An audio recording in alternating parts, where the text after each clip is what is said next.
Mesdames et messieurs, bonjour. C'est avec un immense plaisir que nous vous retrouvons aujourd'hui dans votre émission Ultime Conviction. Nous avons aujourd'hui l'immense plaisir de recevoir sur ce plateau un journaliste, Monsieur Adama Gaye.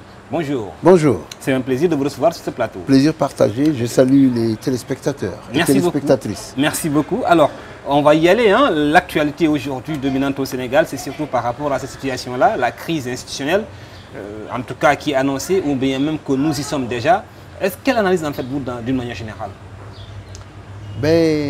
C'est une situation alarmante, inquiétante, proche de l'impasse, pour ne pas dire l'implosion ou même l'anomie. Cependant, la démocratie est un projet qui respire par les contradictions, par les secousses, par les problèmes. Et nous sommes arrivés à un point où ces problèmes constituent un abcès qu'il faut crever. Et donc, qu'on en arrive à ce niveau de polarisation, en quelque sorte, c'est une bonne chose. Parce que ça va forcer aussi bien les parties prenantes politiques que la société sénégalaise de manière générale à admettre qu'il y a un problème dans la situation politique du pays et essayer de trouver des réponses approfondies aux problèmes de fond qui se posent à notre société. Et donc, je pense qu'à quelque chose malheureux, bon. Aujourd'hui, est-ce que c'est normal qu'on se retrouve dans cette situation-là, qu'on parle de motion de censure, déclaration de politique générale, suppression de l'Assemblée nationale, suppression du Conseil économique, social et environnemental, suppression du Haut Conseil des collectivités territoriales? Tant de questions qui reviennent en un temps record et qui ne trouvent toujours pas de solution. Mais c'est le fonctionnement normal de la démocratie. Comme disent les anglophones, démocratie is rowdy. C'est un projet bruyant. Le pire serait que ce soit une démocratie, disons, endolorie. Comme disait un grand journaliste français à l'époque, vient son pensée, si je m'abuse, au moment de mai 68, il avait écrit « La France s'ennuie ». Et donc, quand une démocratie s'ennuie, ce n'est pas une bonne chose. Et je pense que le Sénégal ne s'ennuie pas en ce moment.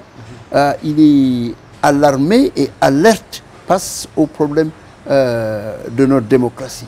Donc, c'est le moment véritablement de les attaquer fondamentalement. Ce n'est pas un problème qui est né comme ça, sui generis ex nihilo.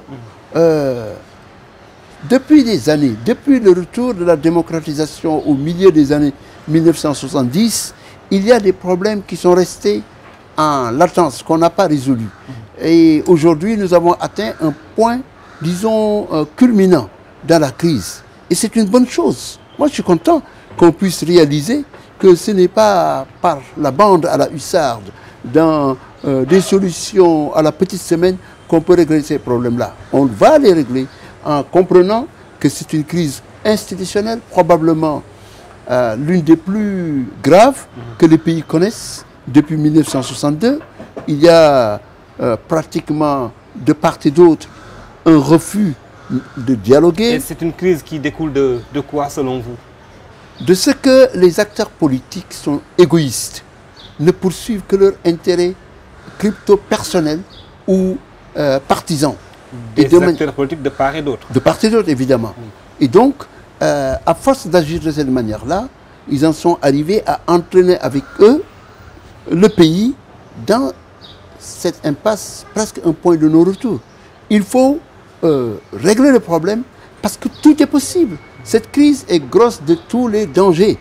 Et donc, si on ne fait pas l'effort de transcender les particularismes et égoïsmes partisans ou personnels pour regarder et mettre sur la table les zones de convergence possibles, c'est ce que les spécialistes de l'économie appellent Zone of Possible Agreement, ZOPNA. Si on ne trouve pas des espaces de convergence autour desquels les Sénégalais se retrouvent, tout en acceptant qu'il y a des aspects sur lesquels les divergences vont continuer de perdurer, qu'on résoudra dans la durée, je crois que nous continuerons d'avoir des problèmes. Et je pense que dans le contexte actuel, ce qui se passe, ce n'est pas une mauvaise chose. Le contexte actuel, on en parle puisqu'il y a un régime qui est en place depuis maintenant 6 mois. Est-ce que vous êtes convaincu des actions qui sont menées depuis le changement du régime à nos jours? Beaucoup vous diront que, écoutez, prendre le risque de faire un jugement lapidaire ou péremptoire ou définitif sur un pouvoir qui s'installe à peine, ce serait un peu prétentieux, pour ne pas dire hasardeux. Cela dit, il y a des indices à partir desquels on peut commencer à avoir une ébauche d'analyse. Cela dit, on peut avoir un certain nombre d'indices sous nos yeux qui nous permettent de donner une opinion, par définition donc, qui ne peut tenir comme vérité. C'est juste une opinion personnelle que je mets sur la table, oui, qui peut être remise en question. La première chose, c'est que aujourd'hui, nous sommes face à une impasse. À peine 5 mois après l'arrivée de ce régime en place, le fait qu'on soit face à une impasse, qu'on se retrouve face à une impasse, une Assemblée nationale qui est pratiquement paralysée, à des institutions comme le Conseil économique, social et environnemental et le Haut Conseil des collectivités territoriales, plus le Conseil du dialogue qu'on a dû, d'une manière un peu souterraine, supprimer, et enfin que dans l'ensemble du pays, il y a un climat de suspicion, d'angoisse, de doute, qui jure avec le climat d'optimisme et d'élan d'enthousiasme qui prévalait au moment où ce pouvoir-là s'installait. Ça montre déjà qu'il y a des problèmes. J'ajoute à cela que ce pouvoir, quand il est arrivé, il nous avait dit qu'il avait un projet. On a découvert très rapidement qu'il n'en avait pas, parce qu'eux-mêmes ont admis qu'ils sont en train de travailler sur le projet et qu'ils le soumettraient au mois de septembre. Nous sommes au mois de septembre, on n'a toujours pas encore vu de projet. Ensuite, sur certaines promesses faites dans la précipitation de la réduction du coût de la vie, de la création d'emplois, on ne voit rien, c'est l'inverse qui se produit. Le chômage augmente, les gens sont licenciés dans plusieurs entreprises qui ferment, le désespoir reprend ses droits auprès de la jeunesse qui commence à nouveau à entrer dans les bateaux vers une migration meurtrière, et nous avons un endettement parfois dans des conditions qui ne sont pas débattues. Quand vous prenez des dettes importantes, notamment des emprunts obligataires, y compris des eurobonds, sans que l'opinion publique, l'Assemblée nationale, l'intelligentsia, la société de manière générale accompagne, c'est un problème. Et on voit aussi qu'il y a une absence de clarté dans le leadership. On ne sait pas qui gouverne. Est-ce le président? Il y a une dualité entre... Il y a une hiérarchie, une dualité à la tête du pays. Et donc, ce problème-là est un problème aussi sérieux. On peut, grosso modo, dire que les espoirs ne sont pas encore au rendez-vous. Le tableau, il est noir, comme vous l'avez dit. Je n'oserais pas dire, je n'aime pas utiliser le mot noir. Le tableau, comme vous l'avez dit. Le tableau, il est obscur, sombre, il est ambigu. Il n'a pas produit ce qu'on attendait. Et surtout que la plupart des gens qui se sont battus pour qu'il y ait une alternance, et je pense en faire partie, nous nous attendions à ce que très rapidement des signaux forts soient envoyés. Et justement, vous l'avez soutenu, ce régime? Je ne l'ai pas soutenu. Je me suis battu pour la démocratie. Je ne l'ai pas soutenu, soyons clairs. Vous n'avez jamais soutenu PASTEF ou bien la coalition Diomaye Président? Attention, oui. Je n'ai jamais soutenu Diomaye Président ni le régime. J'ai écrit un texte au moment de l'élection en disant je vote pour Diomaye. Pourquoi je l'ai dit? J'ai recommandé un vote utile. Parce qu'il fallait mettre fin. Non, il fallait mettre fin. C'était plus un vote contre.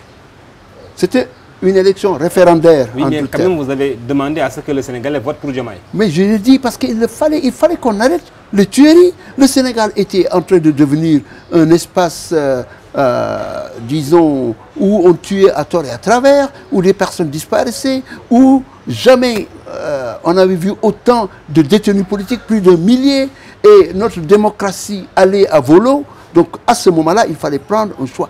Ce n'était pas mon choix, mais face à une alternative aussi rêche, il fallait choisir. Et je dis, il faut voter pour celui-là. Et je l'avais entendu dire, Diomaye Faye, deux choses.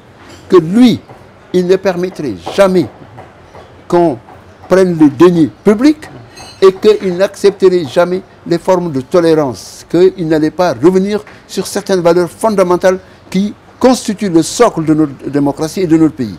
Donc, pour cette raison, je lui donnais un quitus en espérant qu'il allait faire droit à ses propos. Et c'est pour ça que, oui, j'ai exprimé par écrit un appel vibrant. Est-ce que ça a pesé? Je ne sais pas, mais je l'ai fait pour qu'on vote pour lui. Alors, vous ne l'avez pas soutenu, vous avez fait un vote utile comme vous l'avez dit. Aujourd'hui, quand même, les Sénégalais, en tout cas beaucoup de Sénégalais comme vous, comme beaucoup de jeunes en tout cas, portaient beaucoup d'espoir à ce régime-là, notamment sur la reddition des comptes pour arrêter surtout cette boucherie financière et économique quand même qui gangrénait un peu le pays. Vous l'avez tantôt souligné. Est-ce que la situation suit son cours normal par rapport à la traque des biens mal acquis, si je peux m'exprimer ainsi?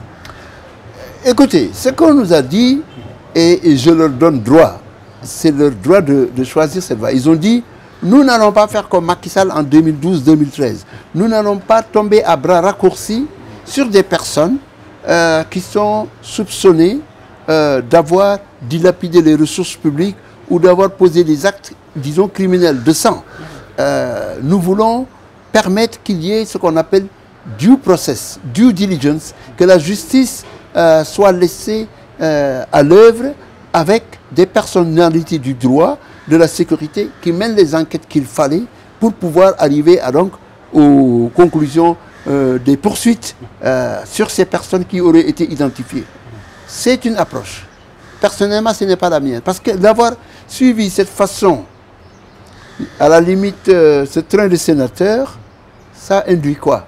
Ça a permis que l'ennemi ayant les moyens de se reconstituer, de retrouver ses forces et de s'appuyer sur les leviers dont il dispose à travers le pays, dans la sécurité, dans les médias, à l'international et sur d'autres forces sociopolitiques, cet ennemi-là a pu reprendre du poil de la bête, de la confiance.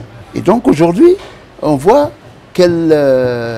cette opposition qui aurait dû être face aux juges se retrouve dans la capacité de tirer à boulet rouge sur les lacunes béantes du pouvoir actuel. Et c'est pour ça que, quelque part, il y a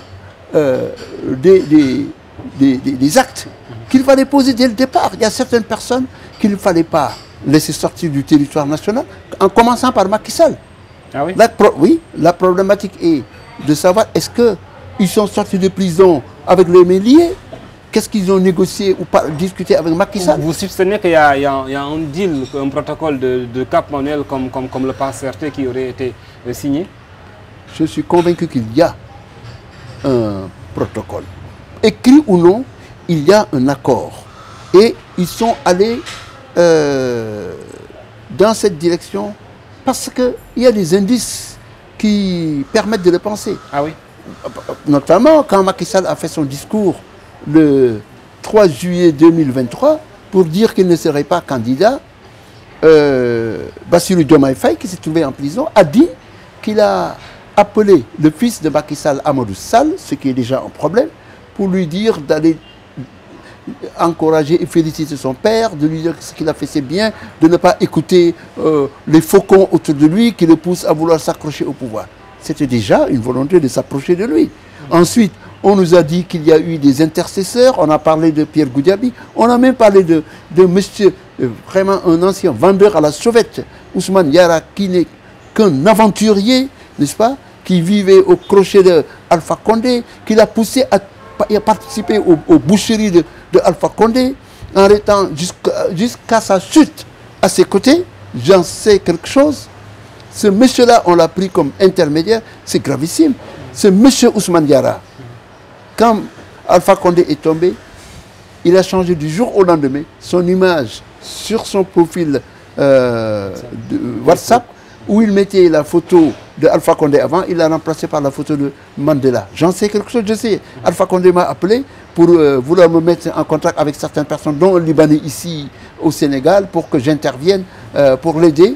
Et je lui dis, Alpha, pas question. Il faut vous appuyer sur ces forces-là, obscures, interlopes. Et donc, qu'au Sénégal, grand pays de démocratie, terre de Senghor, terre de Cheikh Anta Diop, terre de grands leaders religieux et intellectuels, qu'on arrive à prendre un aventurier comme ce Yara pour qu'il joue les Missi Dominici entre le pouvoir et l'opposition, ça montre que nous sommes tombés très bas. Et en quelque sorte, ça donne une indication de ce qu'il a pu y avoir un deal entre les deux, entre le pouvoir de Macky Sall, représenté par Macky Sall lui-même, parce que le camp de Macky Sall n'était pas au courant, et la partie de Pastef, représentée par Ousmane Sonko et Bassirou Diomaye Faye.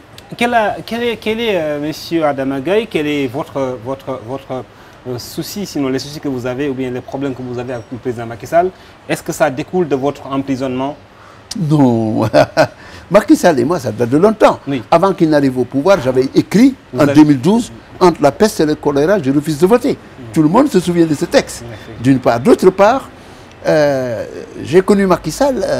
Vous vous êtes rencontré plusieurs fois à l'étranger aussi? Non, avant cela, je l'ai connu quand il n'était qu'un petit conseiller, c'est Abdoulaye Wade.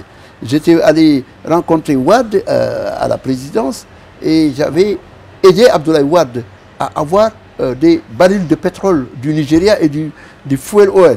Et quand j'ai négocié cela, il fallait qu'une délégation aille au Nigeria. Macky Sall a pris la lettre et est allé au Nigeria sans m'en avertir. Lorsqu'il est arrivé au Nigeria, il a rencontré, c'était en 2002-2003, Obasanjo, le président du Nigeria d'alors, qu'il a envoyé voir le directeur général de la NNPC, Nigerian National Petroleum Company, la compagnie nigériane de pétrole, qui est l'équivalent de notre Petrosen. Et il n'avait pas obtenu gain de cause de ce qu'il cherchait. Alors que moi, je l'avais négocié et avait obtenu ça par un de mes amis, ancien président de l'OPEP. Le soir de l'échec de Macky Sall, il m'appelle, pendant que je suis à Londres, il me dit, Adama, le président Wade m'a dit de t'appeler pour que tu intercèdes, pour qu'on puisse régler ce problème-là. C'est à ce moment-là que j'ai appelé mon ami Lokman, président de l'OPEP, qui était en même temps conseiller du président du Nigeria, et qui m'a dit, dites à la délégation sénégalaise d'attendre jusqu'à ce que je me réveille le matin, et je vais les prendre pour les amener chez moi, je vais régler ça. Le lendemain, il les prend, l'hôtel Hilton, Naikon Noga, quiconque va à Abuja connaît cet hôtel, et les amène à son hôtel, à son bureau, et leur donne tout ce qu'il cherchait, les barils de pétrole et tout. Pour le Sénégal, je le dis. Macky Sall est rentré, il n'a pas raconté ce qui s'est passé à Abdoulaye Wade, et il est venu pour que lui et moi, on se partage le pétrole. Il est venu me voir à l'hôtel, il est venu me voir déjeuner dans un restaurant vers Anne Marinas. Par tous les moyens, il voulait que je sois mêlé dans ça. Et je lui ai dit non. Et je suis allé voir Abdoulaye Wade, j'ai dit, j'ai obtenu ce pétrole et ce fuel oil pour le Sénégal, c'est ma contribution. Macky Sall est en train de voler ça. Mais comme Abdoulaye Wade était à ce moment-là dans les nues, parce que le pouvoir lui avait tourné la tête, il était excité par quelqu'un qui lui... Non, parce que Macky Sall lui jetait des fleurs, et Macky Sall était l'arbin en chef de son fils Karim, chez qui il était tous les soirs, et il lui avait fait croire que voilà, je suis à votre service. Et Macky Sall a convaincu Abdoulaye Wade de le nommer ministre de l'énergie, de l'hydraulique d'abord, après ministre de l'énergie. Quand j'ai vu Wade, il m'a dit, oui, j'ai remplacé celui qui était là, parce qu'il a fait des choses pas catholiques, j'ai nommé Macky. Je n'ai rien dit. Après, j'ai gardé le contact avec Macky. On se voyait, on avait des relations, mais il savait que ce crime-là, je n'allais pas laisser tomber.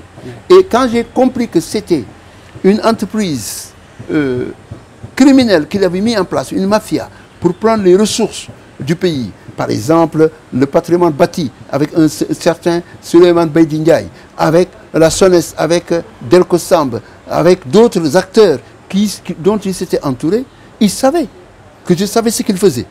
Et donc quand j'ai continué à écrire cela, il a tout fait, lorsqu'il est arrivé au pouvoir en 2012, de trouver les moyens de faire la paix avec moi. il a souhaité qu'on se voie à Londres. Il a envoyé son ancien patron pour faire la médiation. On s'est retrouvé à Londres, à l'hôtel Selfridge, le 15 ou 16 juin 2013. On s'est retrouvé là-bas, on a causé, mais je lui ai dit, Macky, tu sais bien que je ne vais pas changer par rapport à mes convictions. Et donc, lorsque nous avons eu cet entretien, il m'a dit, je suis ton boy, il faut m'aider, tu es mon grand. Macky, c'est Macky qui parle, il ne peut pas dénier ça. Il y avait témoin Ousmane Ndiaye, il était là. Lorsque nous avons fini la conversation, Macky est sorti de sa chambre et il a retrouvé les gens, membres de sa délégation. On est descendus ensemble et il les a trouvés parmi les personnes qui étaient là. Il y avait Maître Doudou Ndoye, il y avait Mamadou Omar Ndiaye du témoin, donc, il y avait d'autres personnes. D'une manière générale, vos problèmes ne datent pas d'aujourd'hui et c'est basé aussi sur des intérêts personnels du Sénégal. Non, parce que c'est un voleur et je l'ai dénoncé en tant que tel. Et quand il est devenu président, il a tout fait pour que je fasse une concession par rapport à mes postures. Et j'ai refusé. Et c'est ça qui a conduit à votre emprisonnement? Non, c'est parce que j'ai continué à écrire et lorsque j'ai fait des révélations, quand la BBC a fait une enquête sur Petro-Tim et que la BBC m'a contacté pour en parler, Macky Sall a cru que j'étais derrière tout ce que la BBC avait pu faire et qui lui avait porté un grand préjudice. Après cela, j'étais à un dîner à Oxford, qui est mon université, et l'un de mes voisins me dit, mais Macky Sall a eu cette relation extra-conjugale avec telle personne, je ne veux pas citer ça par respect pour nos téléspectateurs, et que donc, quand l'histoire est sortie, Macky Sall savait que ce que j'écrivais était la vérité. L'information est venue vers moi lors de ce dîner. Moi, je suis un journaliste. Quand j'ai un scoop, je le sors. Et donc, quand je suis revenu au Sénégal, le 26 juillet, rentrant du Caire, où il y avait la finale de la Coupe d'Afrique des Nations, j'avais voyagé avec Hervé Renard et Maître Moustapha Ndiaye, notaire sénégalais. Nous sommes arrivés. Le 27 ou le 28, le président Wade, qui était à Dakar, a souhaité qu'on se voie. Quand je suis allé le voir, 27 juillet 2019, Wade a demandé à faire une photo avec moi et il l'a postée sur sa page Facebook. Je pense qu'Abdoulaye Wade savait ce qu'il faisait et Macky Sall a eu peur. Et Malik Sall, qui est un vieil ami, témoin de mon mariage, a saisi cette occasion pour lui dire, si on n'arrête pas Adama, on est fichu. C'est pour ça... Malik Sall, l'ancien ministre de la Justice. Oui, mon ami de 40 ans. Donc, c'était mon témoin de mariage. Vous l'appelez Milouche comme ça. Voilà, c'est mon témoin de mariage en France. Donc, c'est un ami, mais il ne l'est plus. Et qu'est-ce qui s'est passé? Ils ont envoyé contre toutes les règles de droit les forces de défense et de sécurité me prendre. Heureusement que j'ai eu le réflexe d'écrire pour alerter. Si je ne l'avais pas fait, probablement, on ne parlerait plus de moi. On m'aurait jeté quelque part au fond de l'océan. Cette présence d'esprit m'a sauvé. Et donc, quand je suis arrivé à la DIC, la division des investigations criminelles où on m'a amené, et que les gens ont commencé à me poser des questions, le directeur de la DIC m'a amené dans son bureau et m'a dit, mais monsieur Gaye, vous avez averti le monde entier? Je me suis mis à rigoler. L'air de lui dire, vous pensiez que j'allais me laisser égorger aussi facilement? Vous êtes parti pour rencontrer Sendomo Badian. Alors, monsieur Adama Gaye, que nous recevons aujourd'hui dans l'ultime conviction, monsieur Gaye, vous êtes journaliste, vous savez aussi que le secteur traverse actuellement quand même une période en tout cas pas très reluisante, notamment avec des disputes avec l'actuel régime. Aujourd'hui, quelle lecture faites-vous surtout du métier du journalisme d'abord? Ah, le métier de journaliste, c'est un métier mutant.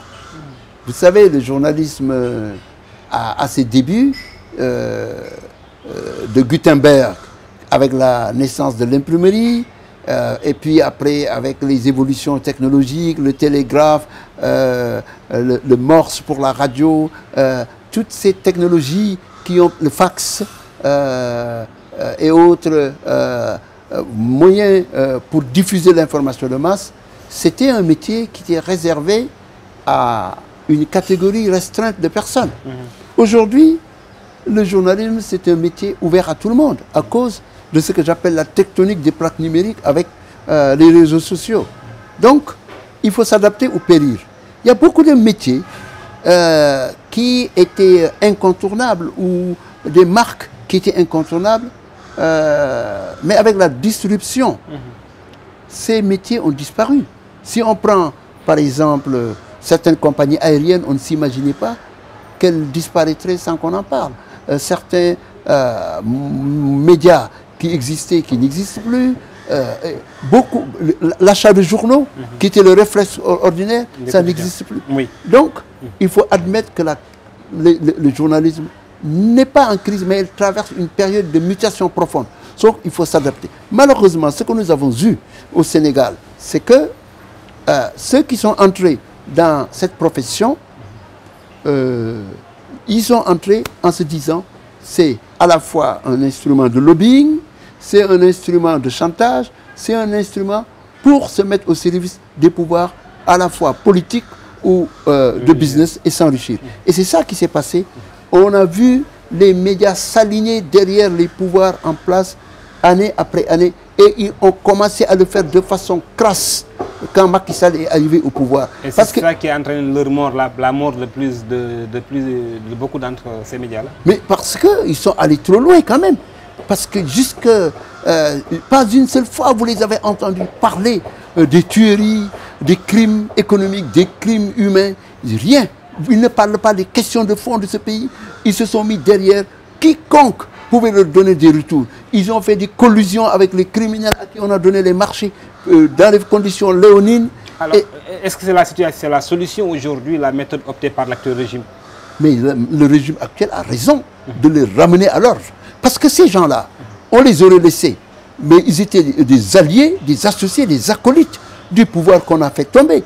Le 18 mars, je le rappelle, 6 jours avant l'élection présidentielle, une délégation de 15 patrons de presse était reçue au palais par Macky Sall.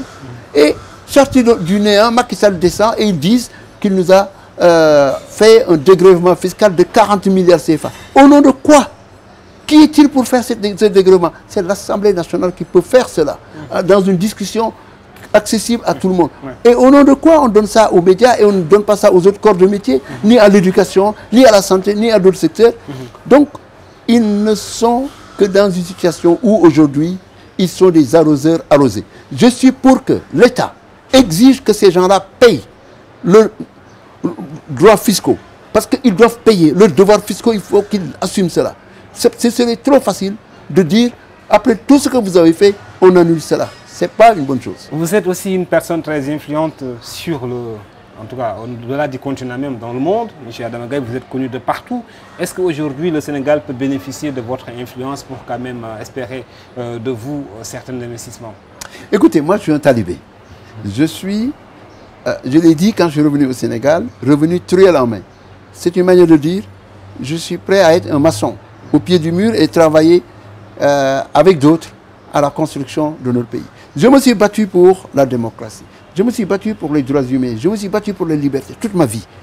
Je me suis battu pour un journalisme de qualité.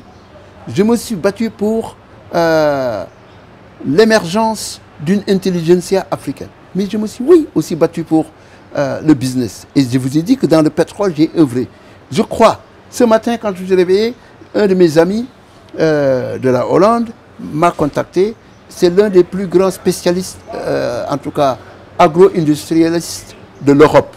Donc oui, ils sont prêts à venir dans le domaine des hydrocarbures. J'ai des amis qui représentent, qui dirigent les plus grandes sociétés au monde dans ce domaine. Dans le domaine de l'hydrogène vert, j'ai des amis qui ont des investissements de 30 milliards de dollars dans des pays voisins comme en Mauritanie. Et qui sont prêts à investir au Sénégal? Ils sont prêts à venir. Personne ne vient investir dans un pays quelconque si les conditions macropolitiques ne sont pas réunies. Les gens ne viennent pas pour la beauté des yeux des Sénégalais. Il faut que les conditions soient réunies et mises en place. Il y en a d'autres que je connais qui sont dans d'autres secteurs, dans de multiples autres secteurs, dans l'éducation. Nous avons lancé une école de leadership, de gouvernance et politique publique en ligne que je dirige, avec de grandes personnalités qui incluent l'ancienne vice-présidente de la Banque mondiale, Dr Obi Ezekwesili. Nous avons Hillary Clinton qui intervient là-bas. Nous avons parmi les plus grandes élites sénégalaises de brillants sujets qu'on découvre du Sénégal. Et donc je pense que oui, mais il faut que les gens comprennent que nous ne ferons rien sur la base, n'est-ce pas, d'un chantage ou le couteau sur la gorge. Si l'État du Sénégal, le Sénégal, veut que nous participions à son développement, qu'on accepte que nous garderons toujours notre liberté d'expression, notre liberté de ton, et que nos positions politiques ne seront tributaires de quelque engagement vis-à-vis de qui que ce soit. Ça, ce n'est pas négociable. Deux questions pour terminer l'émission. On en est maintenant, les 30 minutes sont épuisées. Alors, vous êtes prêt à travailler avec le gouvernement de Bassirou Diomaye Faye? Je suis prêt à travailler pour l'État du Sénégal. La preuve, par exemple, il y a quelques jours, il y a une structure nationale que j'ai mise en contact avec l'un des plus grands centres de formation en Italie, donc qui forme des jeunes. Écoutez, ils sont prêts à former des jeunes, former des formateurs. Dans d'autres domaines aussi. Si on vous appelle aujourd'hui pour diriger, pour occuper une fonction ministérielle ou bien une direction, est-ce que vous serez preneur? Vous savez, soyons humbles. Oui. Il y a tellement de Sénégalais capables, compétents, méritants, que laissons le choix aux décideurs de dire sur qui ils peuvent compter. Ce que je veux dire, c'est que je ne ferme aucune porte. Je serai prétentieux, sachant que je ne suis que poussière de passage sur cette terre, à vouloir me mettre sur un Olympe, un piédestal, et penser que de là-bas, je peux changer les choses. Oui, il faut parfois avoir les mains dans le cambouis, avoir les mains dans le leadership et participer à la formation de ce pays. Je suis sûr que c'est un gâchis énorme de ne pas utiliser les compétences authentiques de ce pays, qui ont à la fois les réseaux, l'expertise, le background et la volonté de servir le pays, non pas pour un régime, mais pour le peuple du Sénégal. Il faut qu'on s'entende. D'accord. Voilà. Les législatives, on en parle. Vous êtes intéressé aussi par ces élections-là? Absolument, oui. Absolument. Je pense que le fait qu'on puisse y avoir des élections législatives, ça permet de clarifier les choses.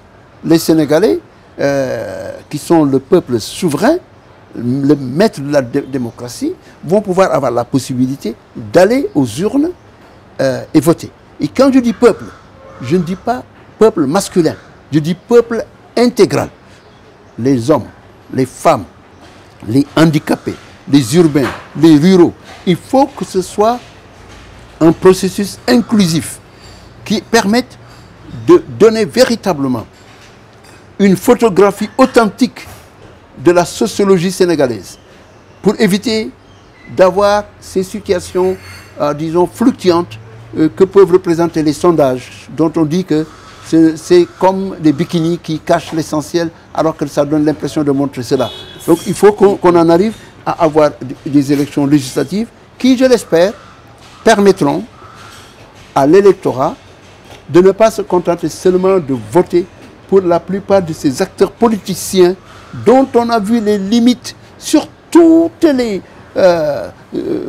indicateurs possibles. Donc il faut renouveler la classe politique, amener des gens capables qui soient en mesure de comprendre les enjeux du monde changeant. Vous n'êtes pas intéressé pour être député à l'Assemblée nationale? Je suis intéressé par tout ce qui peut faire avancer le Sénégal, partout. Mais donc, vous n'annoncez pas votre candidature, non? Mais pourquoi vais-je le faire ici? Je ne le ferai pas parce que je ne veux pas suivre le mouvement de foule que j'entends, que je vois.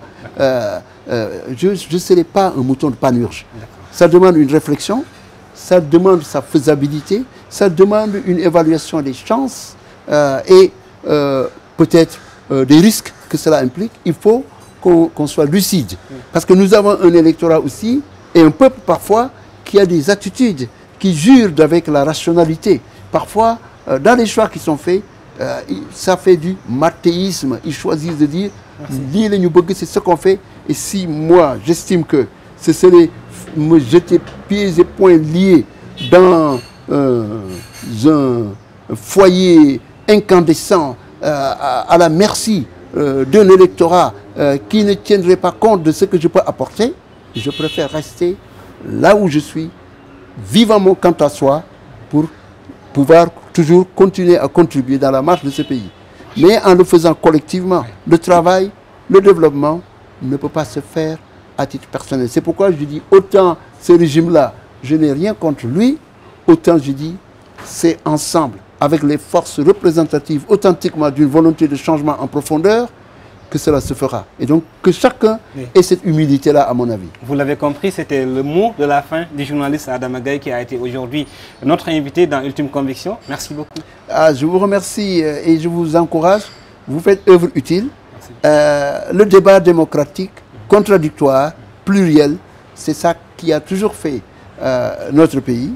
En 1973-1974, quand nous avons eu le retour à la démocratie, le Sénégal incarnait un espoir en Afrique. Nous sommes allés disons, d'étape en étape pour avoir une démocratie plus ouverte, pour avoir des courants politiques multiples, pour avoir une pluralité de la presse, pluralité des télévisions et aujourd'hui une conversation générale dans l'espace des réseaux sociaux. Je crois que nous sommes au moins, comme disait Senghor, une nation avant d'être un État. C'est cette nation-là qui est notre socle. Donnons-lui les moyens de respirer et de nous permettre d'avoir une démocratie qui nous permettra de jouer le premier rôle pour notre économie avec les ressources multiples dont nous disposons. Merci beaucoup, Monsieur Adama Gaye, journaliste qui a accepté de nous recevoir aujourd'hui dans l'émission L'Ultime Conviction. Mesdames et messieurs, vous également, merci. On se donne rendez-vous très prochainement pour un autre numéro de votre émission L'Ultime Conviction.